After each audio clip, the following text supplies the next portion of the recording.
We have a very special guest, a very interesting person. Oh, by the way, my name is Jay from The Morning Show, just in case we haven't met yet and if we're new to each other. But yeah, thank you for coming. Very interesting artist, huge song on the radio right now. You know her probably most commonly from the song Boom Clap, but she's done so much stuff in her career before that point. We're going to talk about that right now with Charli XCX. Charli!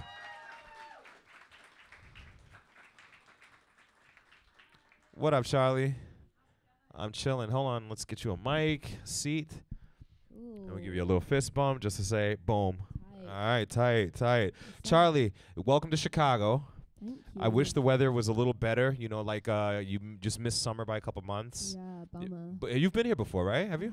Yeah, Yeah. I was here like this time last year. Yeah. You like this town? Yeah, it's cool. I really like it. Yeah, I really like where you're from. You're from the UK, and Yes. I forget what town you're from. Bishop Stortford. Yes. Yeah. My favorite thing about the United Kingdom is just like it's a really good combination of like grit and culture and like kind of properness all at the same time, and like it's like a nice blend of all of it. I feel like in the UK you could slap a guy and go, "What the hell is your problem?" and it sound like proper to do so. You know what I'm saying? Like Yeah. It's I'm gonna try that. good at.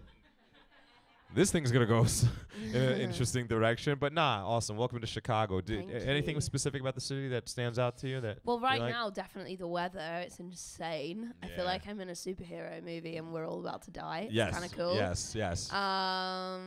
But yeah, I don't know. I've been to a couple of cool bars here. Actually, I can't remember what any of them were called. Okay. I played last time I was here. I played at a venue called Schubers. Is that what it's called? Yeah, you guys know that place? Yeah, cool. Yeah, and it was really fun. I had a good time. Very nice.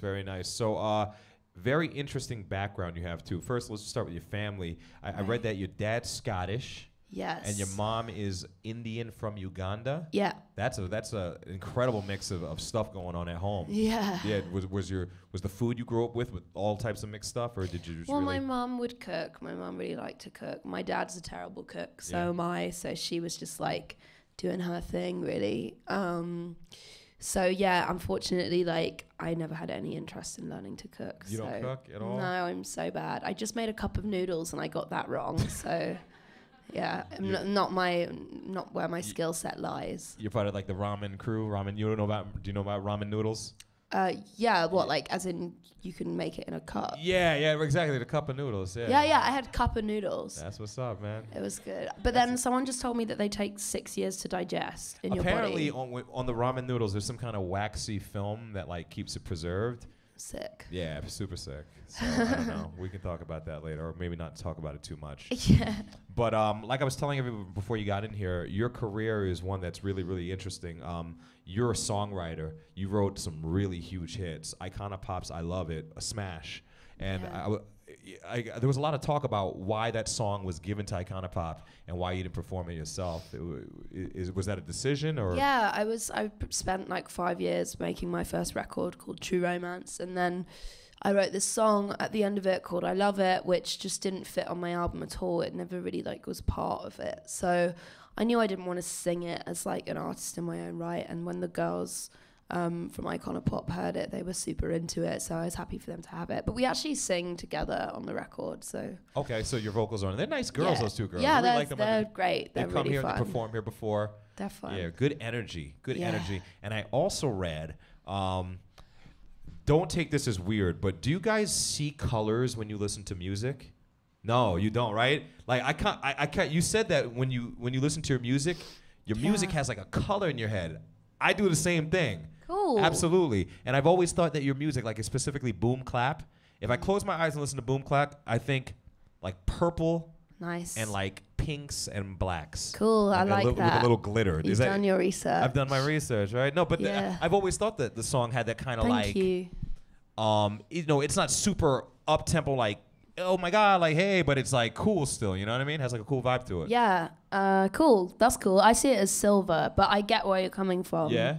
Yeah, I think they will think we're really weird. I know we're like musically bugging out right now. Next time you listen to Boom Clap, close your eyes and just think purples and silvers and stuff, and you'll get exactly what we're talking. You'll be like, oh yeah, yeah. No additives to do that either. It's all in here. It's all in here.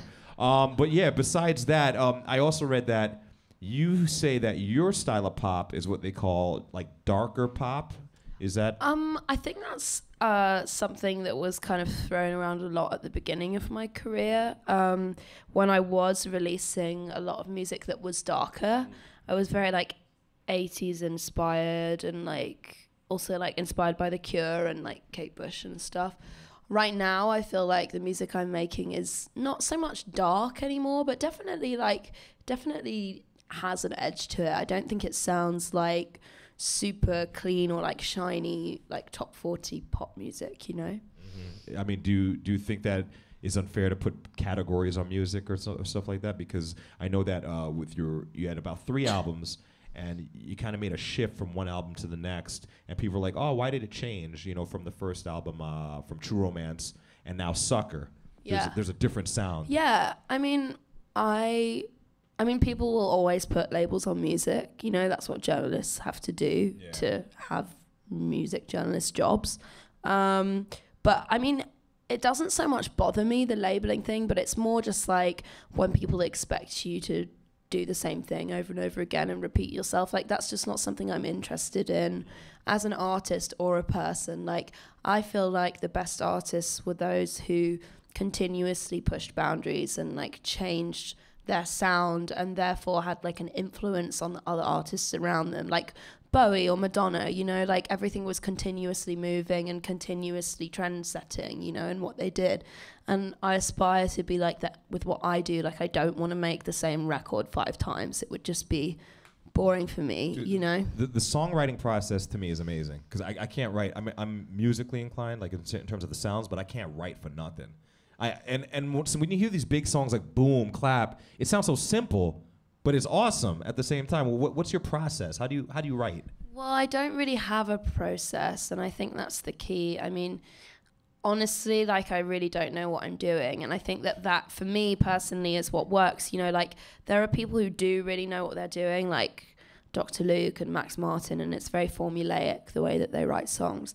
For me, it's not so much like that. It's not like a math problem. It's like very kind of like spontaneous, like instinct based, you know? So for me, like right now, the way I'm writing, I'll just kind of like hear a beat in the studio and I'll just have the microphone and just get the engineer to just press record. And then I record the first things that I think in my brain when I hear the song. I won't like hear anything before, you know? And then it's usually just kind of like gibberish, but it kind of like forms itself into something. That's how I like to work. It's pretty awesome. Do you guys know Boom Clap has like 56 million views on YouTube right now? 56.8 million. Give her a round of applause for that. That's huge. Thank you. I didn't even know that. You didn't know that? I know. 56 million. That's a lot of views. People are like vegging out to your music. You could put subliminal messaging and maybe like put the world in a trance. Cool. You got a lot of control there. I'll try that. Maybe you should try that. So could you walk us through the process, like how you came up with that song or how? Yeah. Did the beat come first or did the words come first? Boom Clap was a funny one that actually started like maybe like a year and a half ago with a chorus. And actually, no, you know what's funny? Like the whole song was done like a year and a half ago. And then I just left it. Thought about giving it to Hilary Duff or trying to get her to sing it. Get out of here. Yeah, and then we sent it to her people and they weren't feeling it. I was bummed out so much. But then she, like, a couple of months ago tweeted and was like, I really like that song. I wish I could have taken it. I was like, too bad, girl. I like Hilary Duff, though. She's tight. It's funny how that works. You know, you know, Meghan Trainor right now, she's pretty big with that All About That Bass song. That song was shopped around and then she eventually did it and it became big. Maybe, you know, it's better when it's coming from the heart. Yeah, for sure. But anyway, so that song, like, so it was around for a while, and then I, like, changed the verses to something totally different, and then I was like, no, this is not so good. So then I changed it back to what it was a year and a half ago, and that was kind of it. That was the song. And you didn't expect it to be such a big hit, did you? No, I mean, I never know when anything's a hit. Like, I just can't hear it, you know? I just think songs are cool or not cool. So... yeah, I mean, it's cool that it's been so successful. It's really weird to like hear it a lot, you know? It's nice. I like it. It's cool. It's like I kind of wake up, you know, because, you know, we played a lot here on B96. Sometimes I wake up and I'm singing Boom Clap. First thing as I wake up, just to let you know. So I'm thinking of you when I wake up. Thank you. I love that. I'm thinking of you too often. You're lying, but I like it. It's very nice of you. Opening up for Katy Perry. Yeah. That's cool. Have you guys talked yet? Have you gotten together with her? Yeah, we've hung out a couple of times. I saw her at the VMAs when she was dressed in like the super sick like Versace denim thing with Riff Raff. That was like my favorite moment of the VMAs. Yeah, I really like Katy. She's a very funny person, and I'm looking forward to like watching her like fly across the room on balloons for like a month. You know? And Katy Perry, because I looked at your Instagram, you're just full of colors. Colors are everywhere. We really are. So like between you and Katy Perry, it's gonna be like a rainbow explosion on stage. It is incredible. Yeah. Very cool. And you've also worked with Coldplay. You opened up for them a long time. Was that a while ago or was that recently? Yeah, no, that was like I want to say like 2012. Yeah. Yeah. Again, another one of those musicians that when you listen to your music, it's like a musical explosion. Like you can just listen to you can close your eyes and listen to Coldplay, and it's an experience. Yeah. Did you like those emo. guys? Yeah, very emo. Yeah, were they? Yeah, no, I really, really like Coldplay. Like, I think Chris Martin's one of the most talented songwriters, like, of the past 20 years. Like, and it was amazing touring with them. You know, they're just like endlessly professional and like nice guys. You know. Absolutely. So we're excited about the new single. Cool. I saw the video. Very, very cool. Thank you. Break the rules. Yeah, break the rules. This is the whole schoolgirl. Have you guys seen the video yet? You got to watch it. If you've ever wanted to like trash a school bus or be on top of a school bus and just scream at the top of your lungs, this is the video for you. And it's good. It's going to be like a schoolgirl anthem because the song just talks about how you just kind of want to just rock out, turn up, and just break the rules instead of going to school. Correct? Exactly. Yeah. Is that the type of student you were? I think in parts. Like I think half of me was a nerd. And half of me was like a rebel. I used to like flirt with teachers and steal chemicals from the chemistry department.